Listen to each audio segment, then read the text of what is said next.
are in Houston, County, and Trinity. Until 6:30 p.m. Central Daylight Time.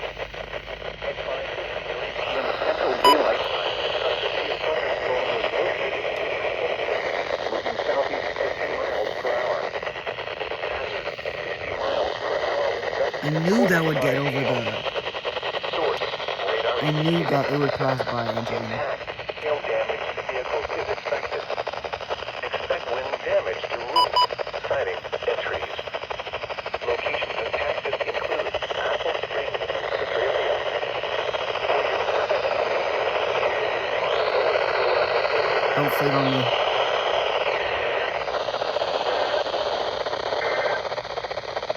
the National Weather Service in the city has issued a severe Issue, thunderstorm definitely warning issue for this week. southeastern Texas, east central Houston County, I need to issue a fucking